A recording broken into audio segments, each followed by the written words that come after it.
All right, so thank you guys for all writing in. Looks like we have a good group of folks, bunch of people from the DC area, some in Charlottesville, some at work.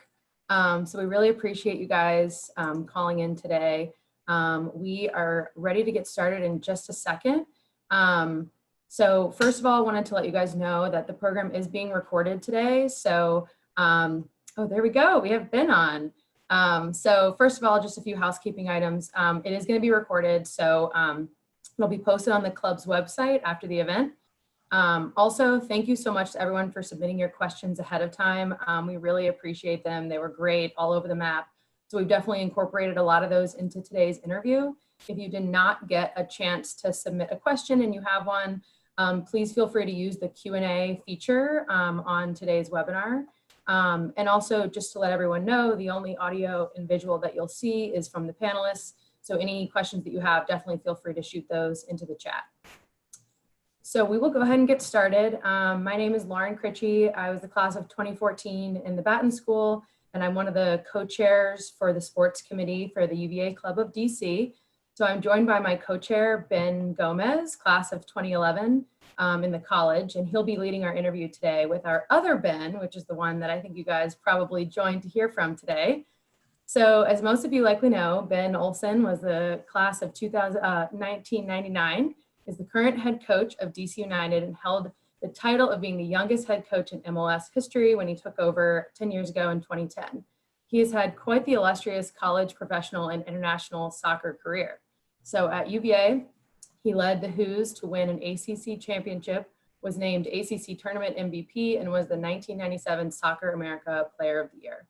When he played as a professional with DC United, his honors range from being MLS Rookie of the Year in '98 and hoisting 2 MLS championship trophies. He also played at the international stage, helping the US vie for the Olympic bronze in 2000, and also helped out with the 2006 US World Cup team. So as a coach for DC United, Ben has led the team to the MLS Cup playoffs for 4 times in the last 5 years. And in 2014, he was named MLS Coach of the Year after helping DC United to the biggest single season turnaround in MLS soccer history. And I also found out that we are pseudo neighbors in the Shaw neighborhood of Washington, DC. So that was a new fun fact for me. But we're so excited we're able to bring you guys this event today. As many of you guys know, we've had a UVA club event at Audi Field for the last 2 seasons that have been tons of fun, and lots of people have come out. And while we're bummed that right now we're not able to bring everyone together in person, we're just so lucky to have this opportunity to talk to Ben today, who is truly one of the greatest UVA soccer alums to come through the program.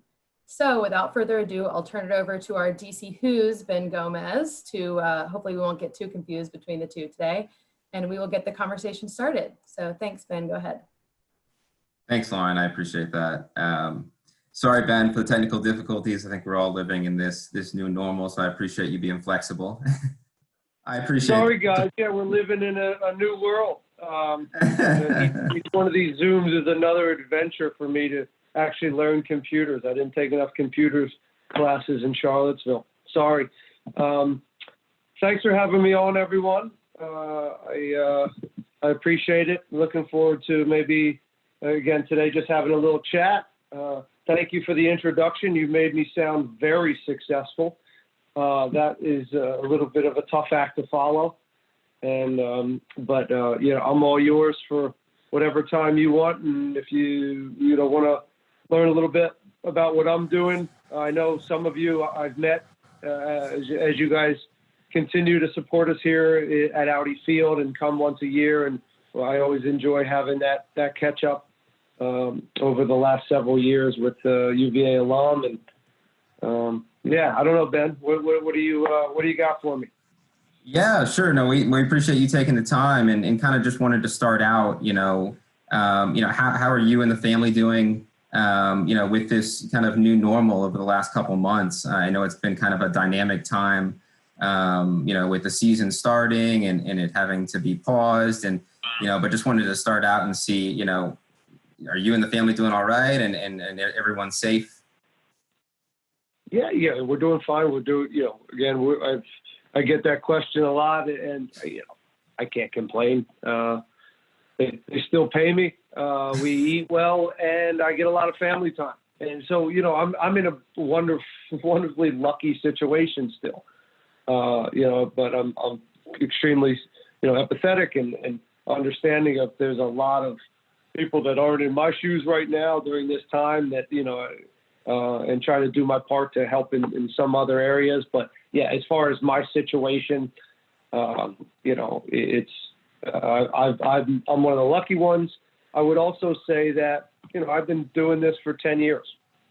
And when you're in the grind of every year being a head coach, there's not a lot of off season and there's not a lot of an exhale. And this has actually given me, from a job standpoint, kind of a reset and to step away from the game for the first time and look at life a little bit differently, because of the rat race of a head coaching job has not allowed me to do that. Like a lot of people, I think this period of our lives has shifted some of our mentality and how we go about things. And it'll be interesting to see how quickly we forget that once we get back to the new world, if there is or get back to the old ways. So yeah, I'm fine. Thank you. Long story short, we got a blow up pool in the back alley here. We have a row home. I live in Shaw, as you alluded to earlier. So we got a 6x8 blow up pool that we'll jump in. We plan to spend a lot of time in this summer. Very Middletown, Pennsylvania-ish. Yeah, I'm sure the kids are going to enjoy that when the weather starts to heat up. We noticed that, so you have taken and you have used a little bit of your free time recently to join Instagram. It's kind of, I think that's been new for you. What has that experience been like? And what kind of led you, to that decision to joining social media? That's a good question. I'm not sure the answer. I don't know why. Part of it is this period of time without, giving access to the fans and maybe working as much and being consumed and having a little bit more free time. But Ben, I've distanced myself from fans over the last 4 or 5 years. As you do this job, I felt myself closing myself off more and more.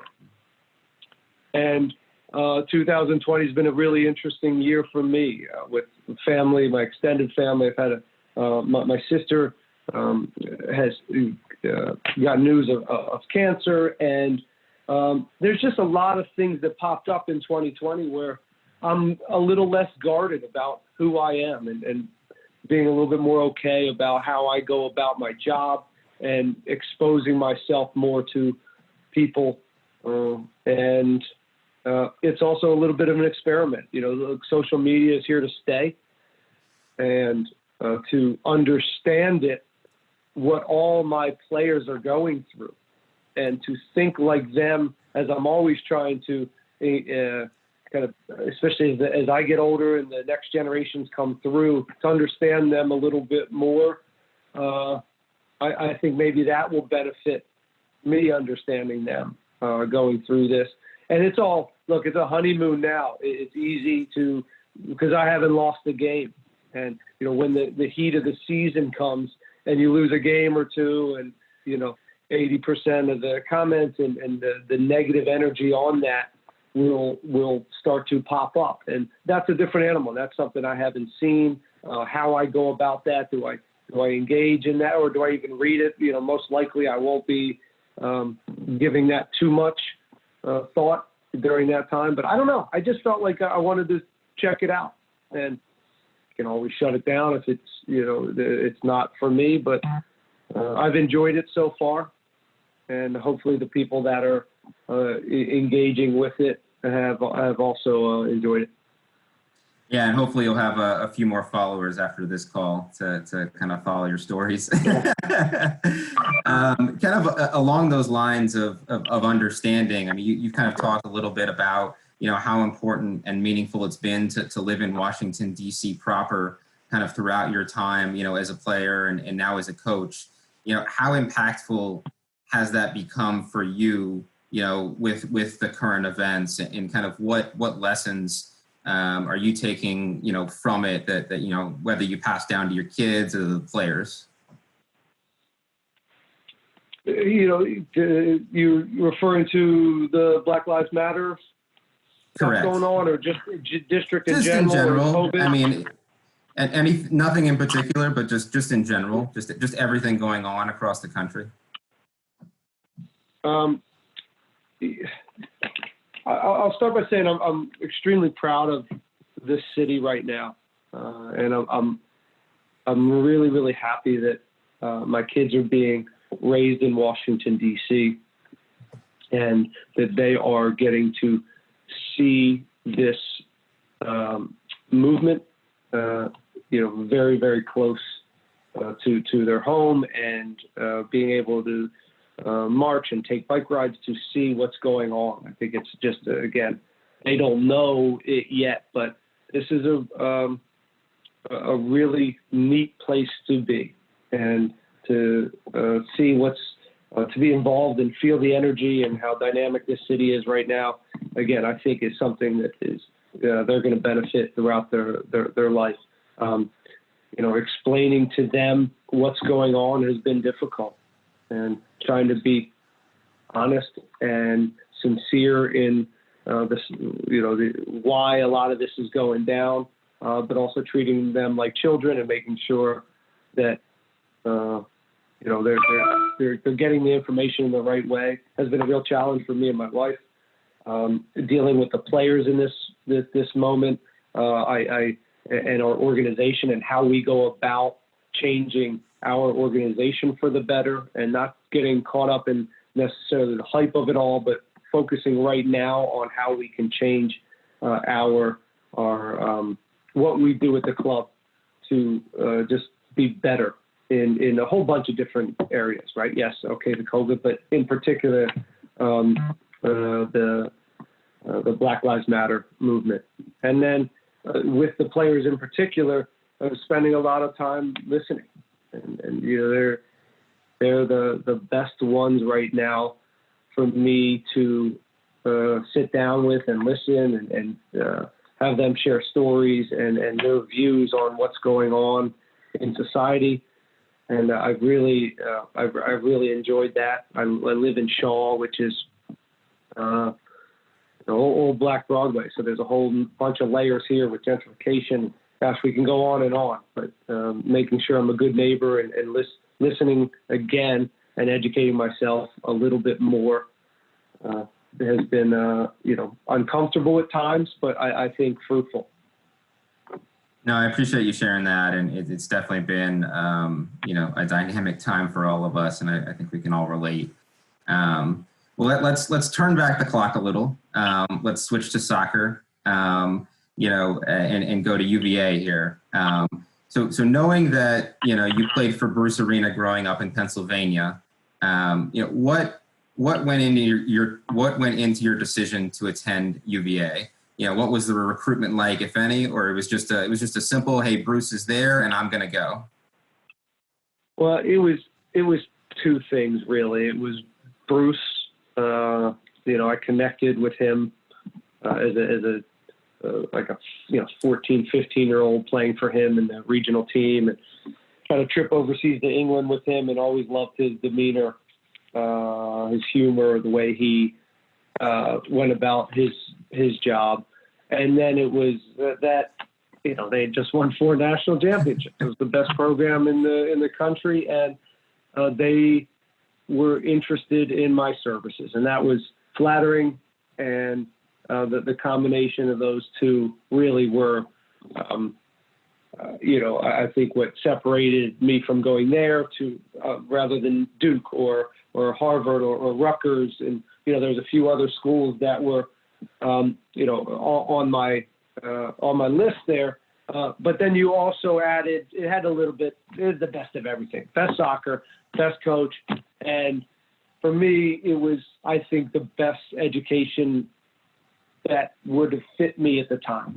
Again, Harvard, I was in Harvard. I would have probably got into Harvard because I could kick a ball, frankly. But I probably wasn't academically Harvard, and it just seemed like it was a state school, and I just liked everything about it. And I'm glad I chose UVA. Absolutely, and we're definitely glad you chose UVA as well. So what was it like playing for Bruce? Obviously, playing for him during your youth days, switching to college. What was that on field, coach player, relationship like? In college, or growing up, it was fine. I didn't spend that much time around him as a youth player before I got to UVA. It was 1 or 2 trips, and he had a real impact on me, even in that short amount of time. At UVA, he was only there for 1 year with me, and then he went to the MLS.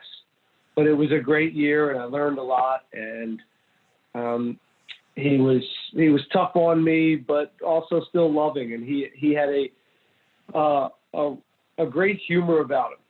And he knew how to, to this day, he knows how to get the best out of his stars, the best players on the team.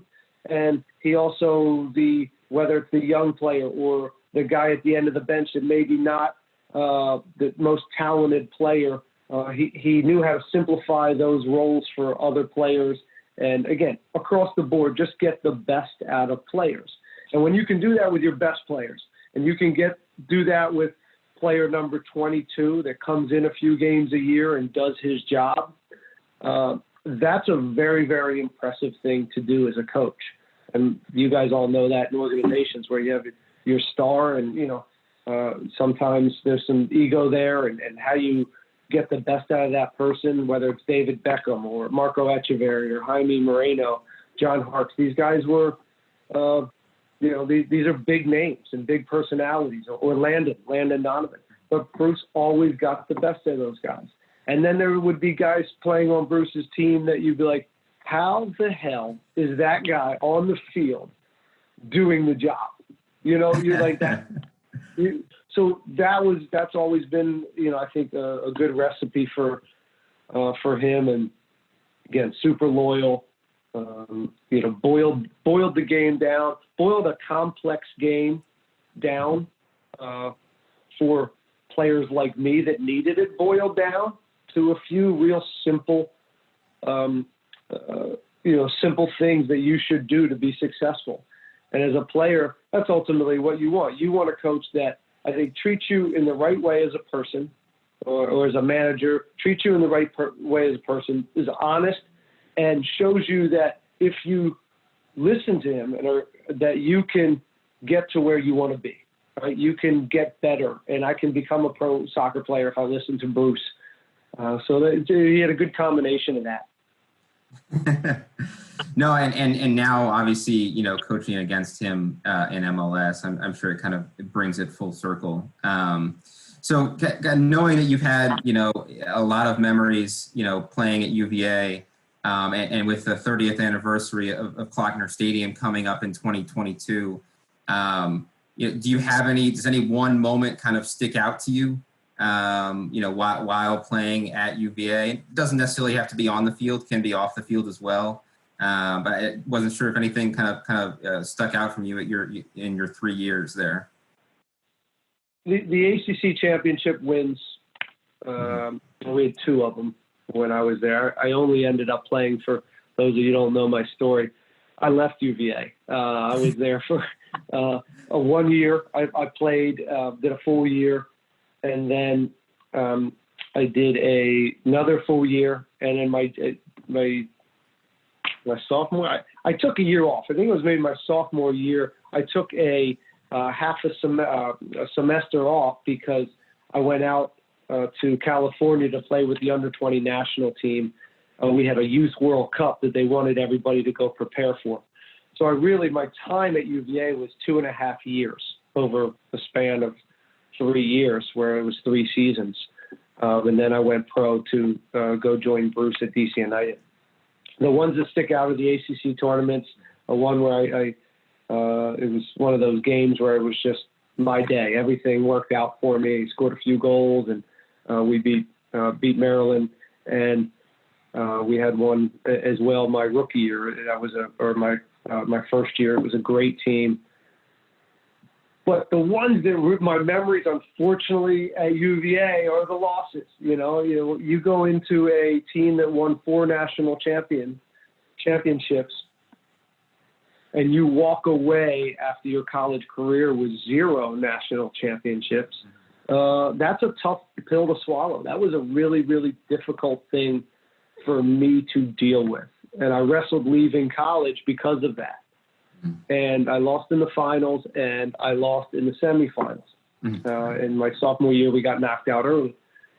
And so I felt responsible for that. I felt I'm the guy, we're the recruiting class that came in and didn't keep this wonderful history going. And it wasn't really until, and then I went pro and I lost in the finals again. So that was a real burden for me for a few years. I felt like I was this jinx and I'd never get this championship. And I lost 1 or 2 in high school. So I was craving that championship. And when I finally got one in '99 with DC United, that was probably just a wonderful time for me. And it wasn't joy, it was relief. A lot of that burden that I'd had, thinking that I was never going to get this championship in any sport, was going to be my road. But I was lucky enough to be on some good teams where they carried me to a few. No, I think we're all glad that you ended up getting that championship. Speaking of, kind of coming so close and not being able to get a championship at UVA, do you go back to Charlottesville often and go back to Klockner to see any of the games there? Not much. A few recruiting trips there to check out some players every now and then, but the seasons, it's hard. The timing of it all, that's kind of where we start getting cooking, and I have not been back enough. It's a shame, but recently I've been more in touch with George and Chulis, and that's part of my 2020. I'm going through all types of new things, and one of them is to connect more again with UVA and be super proud of the time I had there and the relationships I've built there, and support that team. I had a wonderful Zoom call with George and the team about a month ago. It was a lot of fun, and it's a good group of guys, and it always is. George does such a good job there. Bruce built a great foundation, and Klockner, and it's still such a premier soccer culture that every now and then, every couple of years, they grab a national championship. It's pretty impressive. And the assistant coach, Matt Chulis, was my college roommate for most of my time there. A neat guy. So you have a few connections.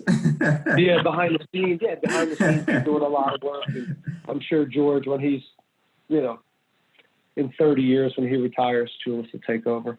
Well, and speaking of George, and kind of the recent team, and I don't know, how much you've been able to watch the recent teams, what's most exciting to you about UVA soccer recently? Obviously, they made it all the way to the national championship last year. They ended up losing to Georgetown, and then had three of the guys drafted in the first round. But what's kind of, stood out to you in recent years with the program? Well, what stands out with me is the consistency in which they are able to be one of the top teams in the country and put themselves in positions year after year to win national championships, and then win one every now and then. It's amazing. You see a lot of teams that have these dips for 3, 4, 5 years and go through. George has done a really good job of staying at that top that top level, and to watch also George evolve. Coaches are always looking at the team and how they're evolving, and coaches how they change their styles from when I was there, and depending on the profiles of the players. And George has really, I think, grown a lot as well, just as we all have. Did you consider drafting any of the guys coming out of the team from this most recent season? We always consider UVA boys. It's not like it used to be. The college game has changed, and our reliance as a league on the universities is less and less each year because of the academies and, frankly, the money that's being poured into the MLS.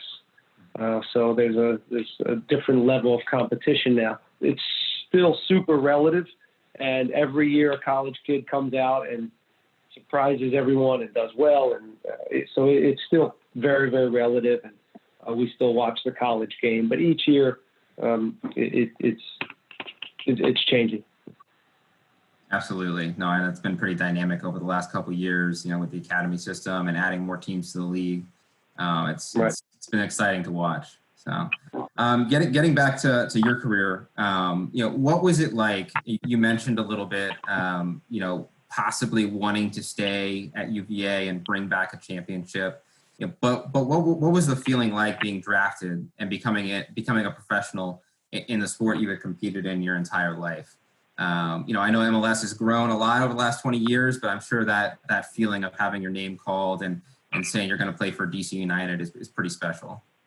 It's funny you say that. I didn't get drafted, and that was the beauty of Bruce and the beauty of the league back then. Bruce kind of pulled some strings. You could pull strings back then in the league. You could, I was a name coming out of college, and there was this urgency from the league to get players out of college into the pro game. Because for those of you who don't understand the game or the evolution of our league, I was 20 years old, right? And in other countries, kids are going pro at 16 years old. And so the U.S. Soccer and MLS wanted to speed up our players' development by getting them younger into pros, hence the academy systems, and a lot has followed after that. So my time, they started this program called Project 40, where they were nudging good players to get out of college to get them up to speed in the pro ranks earlier. And they gave you money and a fund to go back to school. That's how we could explain it to our mothers. Like, Mom, I'm leaving school, but they're giving me all this money to go back to school. I'll probably not do it, but so that's how it worked. And at that time, Bruce, I had a big name, and I think the league would look the other way because I think, frankly, if I left, I think they knew a lot of other guys would follow. And so one way I was willing to leave is that I go to DC United and with Bruce, and I think he manipulated the whole thing. And it also was a bigger there was probably 10, 11 UVA guys on that DC United team. So I went into this almost like a master's pro, I was within the same family of college. It was just all these UVA guys that were now playing there. AJ Wood, John Harkes, Richie Williams, Jeff Agus. The list goes on and on. AJ Wood, I say AJ. So it was a very good transition for me at that age. Well, and you kind of mentioned a little bit, MLS at that point, in 98, it's kind of MLS 1.0, a little bit of the Wild West. What was it like entering the league then, versus, entering the league today?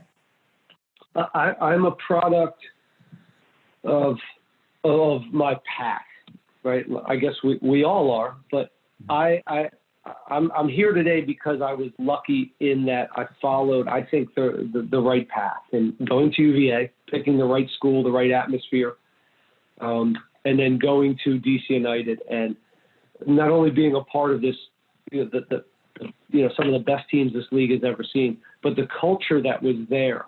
I was a young guy, 20 years old. I was a sponge. So I'm going into this well-oiled machine and these super competitive players that I could just kind of feed off of and watch what a successful team looked like and why this team was successful. And it was good coaching, it was accountability, it was super ultra competitive players were all over. The trainings at that team, the practices were harder than the games a lot of times. And that was, for me to be a young guy and to be exposed to that, to set my foundation for the rest of my career as a player And as a coach, I feel very, very lucky to have gone to that team. And I don't think if I go to Columbus at that point, or some of these other teams that weren't as functioning and as high level as we were in that Wild Wild West MLS period, who knows?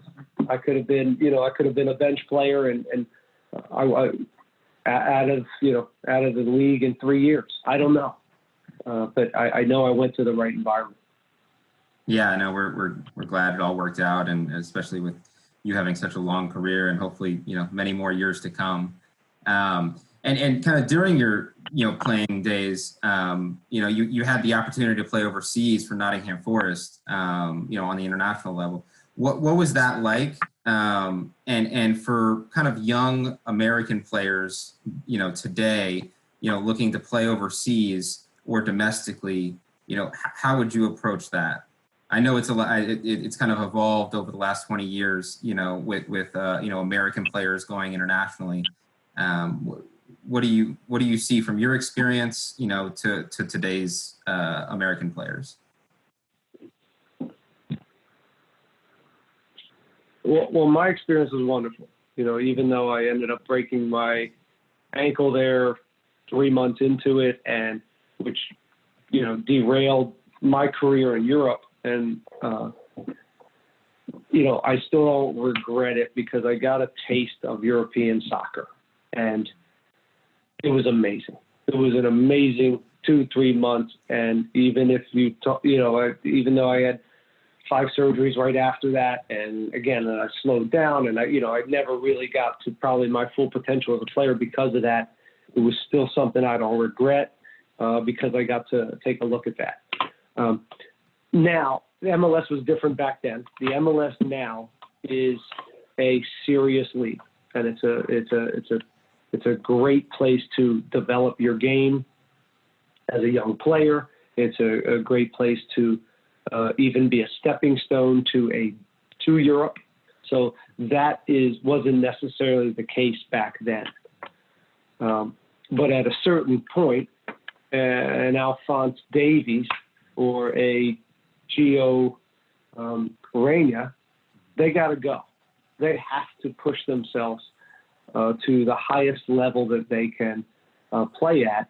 And that, I do feel like there's a responsibility for our best players, again, to push themselves to a level where they ultimately help our national team succeed. And so that's why I'm very optimistic with a lot of these guys playing in great clubs around the world, young players, Adams, Pulisic, Reyna, that's going to really push, I think, our national team to where we all want to get back to. But it's ultimately up to that player. Some players have the talent to do it and go overseas, but they prefer living in the United States. It's a great place to live, and the pressure sometimes is a little less than they would get if they went to Chelsea. And but so it's still up to the individual. But soccer's healthy in this country. We got to keep working on the development side. I saw a question in there and how we develop our youth, and there's so many different ways and philosophies on how to go about it. It's a big country with a lot of different views and different cultures. So we have some systematic problems or maybe cultural differences on how to go about it. Other countries don't necessarily come up against. But I know this. I know there's a lot of brains on it right now. There's a lot of discussion constantly on how we push our players forward and get past some of the pay-to-play barriers and find players with little means to make sure the opportunity's there. And I know Ernie Stewart is doing a lot of great things surrounding that part. So I'm optimistic. Yeah, I know there's been a lot of movement, obviously, with the dissolution of the Development Academy and, MLS academies getting more prominence. So it'll definitely be interesting to watch, how it evolves over the next couple of years. And, Is there any players you're kind of keeping your eye on, overseas, whether they be, interested for DC United, or you're just interested, in them as a player and kind of seeing them evolve? Messi and Ronaldo, and I have my eye on a few. I don't think the budget's going to let me get those guys. No, we're constantly scouting. We have our tentacles out all over the world, and a lot of this comes down to money and budget and opportunity, and it's hard to land players, and because in a global sport, everybody wants that free agent, or and the ability to watch a player in Greece or Saudi Arabia or Chile is so easy for everyone. There's so many computer systems where the scouting is really right in front of you in the computer programs, and the world soccer is very, very small. So it's hard to get players. The one good thing we have for us is people are very intrigued at the MLS. They are excited more times than not to live in our country. So we have that going for us. Sometimes players will take a little bit of a pay cut to come live in Washington, D.C., and the idea of raising their children in the States. So we have a lot of things going for us. Oh, and speaking about that, building your team, how do you approach it? From a homegrown perspective to domestic U.S. players to bringing in international talent, and the academy. What's your philosophy? I know the Dynamo are building from the academy up, and other teams are signing high-priced international stars. So what's your philosophy on how you build out the roster and build out the team? Well, our priority is to win games, right? And then you work backwards from there. All right. So I know some teams, we're academy, we're youth-based, we're driven. We want to try to do it all. We want to win. We want to develop our youth. We want to bring good players from South America that are experienced. We want to grab a European player or two to give us some real impact. We want an American core still of guys that really drive our culture and who we are. And we also want some international players that have huge upside. So we want to try to do it all. And it's hard to do it all. It's hard to win and do this and keep your core and and sometimes that changes. That balance changes. Okay, maybe we have a little bit, we're more foreigners this year than normal, or we're a little bit American heavy, or we go through a cycle where we believe in our youngsters, and for the next 2 years, we just have 2 or 3 youngsters that are really good and ready to play. And so then we become a little young. So it's always changing within this structure. We don't have percentages. We're not saying, okay, we're going to be 20% South American, we're going to be 20% European, 40% American, and the rest of them are going to be homegrown that we have to place this many minutes per year. We're not that calculated in it. Again, we want to win, and within that, we try to do all those things. Make sure the team represents our community as well. I do believe that the makeup of your team represents who you are and your community, and what your fans are made up of, and what they want to see and what type of style. And I do believe in developing our youth kids. We live in a hotbed, and you guys know our soccer in here, whether it's the girls or the boys, it's a hotbed. There's a lot of good soccer in our area. So we have got as many homegrown minutes as any team in the league. I know a lot of teams promote it and say we're all about the homegrowns. We've been doing it from the beginning with Bill Hamid and Andy Nahar and Ethan White and Connor Shanofsky. The list goes on and on of guys that we've been putting on the field consistently. So we have a good crop. I will mention we have a very good crop of youngsters, 16, 17-year-old kids that are out of our academy, that Donovan Pines at the University of Maryland, Kevin Paredes, who's a local kid, Moses Nyman, and Griffin Yao. So all 4 of those guys we really believe in. And one of the joys of my job is nurturing them and trying to get them to realize their dreams. Hence the Instagram, Instagram. And I figure that out and be able to relate to these kids. No, and speaking of that, obviously, social media wasn't really a big thing, when you were entering the league. Thank God. A lot's kind of changed, over those 20 years. What have you seen have been the biggest changes in the league? Obviously, with teams getting, soccer-specific stadiums, the talent coming in, the money coming into the league. What's kind of been the biggest thing that you've seen over time?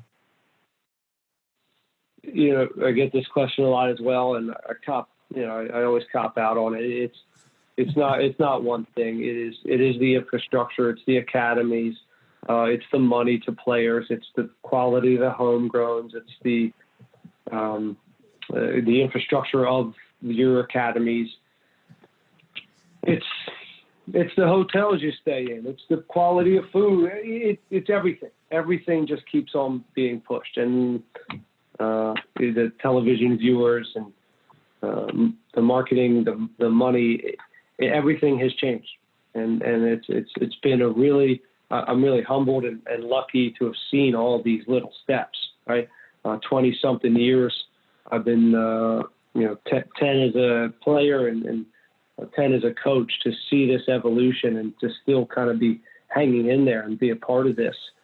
Right on through, a COVID tournament, MLS is back, and where we get kind of quarantined in Orlando for a month to see this. This is another once in a lifetime opportunity that, we all somewhat have some anxiety about, but it's also a neat opportunity in a tournament that is rare. And to go through this as a coach and in a league, I feel lucky to still be kind of hanging around. Yeah, absolutely. And speaking of the tournament in Orlando, I saw that they recently announced the schedule and the times. So how are you and the team preparing for that restart, knowing that you're not going to be playing games at home, you're not going to have fans in the stands? What has that been like? Obviously, you played a few games to start the season, but then had to stop. So what's the preparation been like? Fractured, like everybody's. Yeah. We had a group training, social distancing for a week. Then we went into full team training for a week, where we're getting tested 3 times a week. This thing goes up your nose, and guys are having bloody noses, and it's and then of course it's inevitable, right? You get a case or two, a COVID case, and you kind of have to step backwards into that group training and social distancing again. And then when that time comes back, you go to full team training. So to do all this and to get all on the same page is it's been difficult, but fascinating, and another chance to see this leadership role in a different way and figure out how to go about it. I'm a creative guy, so in scenarios like this where we have to kind of think outside the box, I think I excel in these times. So it's whether it's how you go about building your culture and giving them information when you are not allowed out of your house for the last 4 months, where Zoom calls and trying to continue that coaching in this venue is tricky. But even now we're jamming what we would do over 2 months into a couple weeks, and that's fitness and tactics and technical side and mentality of getting back to work and competing. So all this stuff is new to me. We're doing our best, but we'll be okay. The good news is we had preseason before this, so it was the same team. We had a game or two, so we still have an idea of our structure and who we were. So it wasn't that long ago, but certainly a crash course in refreshing who we are and how we're going to go about winning games. And then you throw in the elements of you're not fully fit. You have the 5 subs now rather than 3. You're in Orlando, so apparently it's pretty hot there during this time of the year. So, this stuff is going to be really, really interesting. It's also, again, opportunity to play 5 subs, to play more guys, maybe play some young guys, get them engaged in this process. So looking forward to it more than the anxiety. Yeah, no, absolutely. And I think we'll all be excited. We're ready for sports to get back, and especially MLS. And it'll be fun to watch, being a World Cup style tournament, with soccer. That's part of that too. Yeah, the World Cup, the part of our responsibility to get sports back out there for people. And I believe in that. I only to a certain extent. We still have to be safe, and everybody here and the players, I don't blame them, some of them, for having some real anxiety about going to Orlando, where it's, has as many COVID cases as anywhere in the world right now. So, that part is, you'd be lying if you didn't have some anxiety with all of this. But Absolutely. There's also, I think, our responsibility of doing it. I was lucky. We were going over the schedule today in a meeting, and as I'm going through the schedule, I'm like, whoa, this is just like a World Cup. This has the same feeling of the World Cup or the Olympics, where you go for this hopefully month-long thing if you win a tournament, and you're kind of isolated. When you go to the Olympics or you go to these World Cups or championships as under 20, or even when I went to Germany, you're not out and about. You're not eating at restaurants all the time. You're pretty isolated, and you're super focused on the task at hand, and the rhythm of it is soon. So hopefully I can think back. I don't have the greatest memory, but I can think back to all my tournament days and pull something out for us. Well, with that, I think we're going to transition to some Q&As. But I know I just want to make note, make sure everybody tunes in. I believe you guys play Toronto FC Friday, July 10th in the first game of the tournament. So I'm sure everybody will be tuned in, ready to watch DC United hopefully make a run for the championship. But I'll turn it over to Lauren for a few Q&As we've received from the group. Yeah, thanks, Ben. And sorry, folks, I know we're a little bit over time, but we got started a little bit late, so I want to make sure we get everybody's questions in. So a few things that came through. First of all, have your kids gotten the soccer ball? Unfortunately, yeah. Unfortunately, one of them has. It's funny, Lauren. I'm a kind of a soccer dad for the first time in my life, and as all the years I've been around soccer, parents come running up to me. He's like, my kid is 7, and what should I do? He wants to change teams, and how hard should I push him? And I'm always like, I have no idea.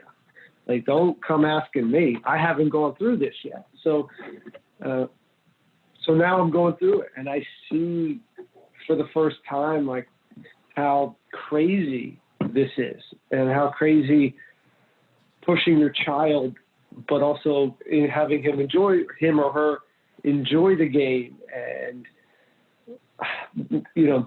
it's hard. It's hard for me not to get invested when I see my son or daughter out there playing and try to want to get them into the best team or the best scenario for them. But also understanding that this is about them falling in love with the game first and foremost. So yeah, my middle son is super into it. And that's where I kind of cringe a little bit. I see how intense this gets, and speaking with parents on the sidelines, and I just, oh my goodness, Yeah, it is a totally different perspective. He's 9 years old. Yeah, he's 9 years old, and people are talking, it's crazy. I played sports growing up. I played tennis, basketball, I swam, I did everything. And I'm so thankful I did that. The one thing I do I tell parents, and I'm a big believer of other sports, and trying to, at least 2, if they're really athletic and not just doing soccer all year round, and giving them another look at a different sport and a different walk of life. And I played tennis competitively growing up. And the more I think about myself, I think that mental 1v1 reliance that I had to have on myself in tennis. What I loved about tennis is every point you had to restart. You know, there was a disappointment or it was a good thing, right? You sort of up and down, and in every game you either lost or won. So there's another reset, and then a set comes and you lost the set and you had to restart and kind of get over that. So there was all these mind variations throughout that, and I think that really helped some of my mental toughness for I don't know if it was life, but more in sport and my ability to get over things really quickly. So I always tell parents, like, yeah, if they love sports and they want to play another sport, I think an individual sport is really good for kids to rely on themselves. At least it was for me. Yeah. Tennis, sport for life. That's what they say. So we that? have just a few quick ones to close out. So one, what is your favorite amenity as a coach of the new Audi field compared to at RFK? Oh, hey, there's not just one. RFK.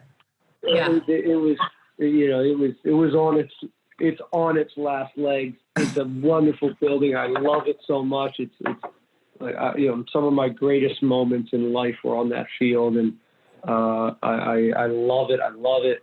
I love old buildings, and it's historic, but it was time to get out of there. Audi Field is unbelievable. It's not so much about us as I just am so excited for our fans to have the viewing experience that, you know, they didn't always have at RFK. You know, there's not a bad seat in the house, and it took a while for us to feel at home at Audi Field and for the fans to really make Audi Field their own and have a voice in there, which takes a year, I think. And but now it's awesome. The viewing experience is great. The locker room set up for the players, and I have an office now that has a window, which I didn't know that existed. I spent 10 years, almost 20 years down in the basement of RFK. There's not a lot of sunlight that goes down there. I don't miss rats and, you know, cockroaches every morning, or, you know, it was a good prank every now and then, but I'm okay with not having those cockroaches in my shoes anymore. I can imagine. Well, we have loved it for sure. We've seen several, you know, DC United games, and also got to see UVA play Maryland there for one of our events. So that was a great, different type of experience. That was great. I hope we keep doing that. That was it ended up being on a weekend that I think it was Memorial Day weekend. It was the wrong weekend to do it. So if we do it in that way, I think it could be a great turnout. Yeah. And my last question that I have for you is, what is your favorite restaurant in Shaw? So many options, I know.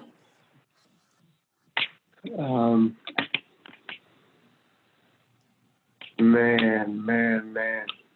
All right, you want my favorite restaurant in Shaw right now? This is my go-to for like the last couple of months. I've been obsessed with.